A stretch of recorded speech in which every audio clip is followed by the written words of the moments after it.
ఈరోజు ఈ టమాటాలు చూడంగానే నాకైతే చట్నీ చేయాలనిపించేసింది. సో, ఎప్పటిలా కాకుండా ఇలా 2 రోజులు నిలవుండేట్టుగా చేద్దామని చెప్పేసి చేశాను.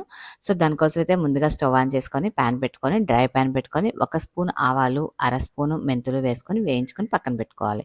ఆ తర్వాత అదే పాన్‌లో ఆయిల్ వేసుకొని కట్ చేసిన టమాటాలు, కొంచెం ఉప్పు, చింతపండు, చిన్నులపాయ రెబ్బలు, పసుపు అన్నీ వేసేసుకొని బాగా మగ్గిన తర్వాత మనకి కారానికి సరిపడంత కారం వేసేసుకొని ఒక్క 2 నిమిషాలు అలా తిప్పేసేసుకొని ఆఫ్ చేసుకొని, ఆ మిశ్రమాన్ని అంతా కూడా మనం మిక్సీ జార్‌లో తీసుకొని, మనం ముందుగా రెడీ చేసి పెట్టుకున్న ఆవాలు, మెంతి పిండిని వేసేసుకొని చక్కగా మిక్సీ పట్టుకొని పక్కన పెట్టుకోండి. ఆ తర్వాత అదే ప్యాన్‌లో కొంచెం ఆయిల్ వేసుకొని పచ్చెనపప్పు, మినపప్పు, ఆవాలు, జీలకర్ర, ఎండుమిర్చి, హింగు, ఆ తర్వాత కరివేపాకు ఇవన్నీ వేసుకొని కమ్మగా పోపు పెట్టుకోండి. చట్నీ అయితే చాలా అంటే చాలా బాగుంటుందండి. ఒక 2, 3 రోజులు అయితే నిలవ ఉంటుంది బయట. ఫ్రిడ్జ్‌లో పెట్టుకుంటే 1 వీక్ నిల్వ ఉంటుంది. మీరందరూ ట్రై చేయండి.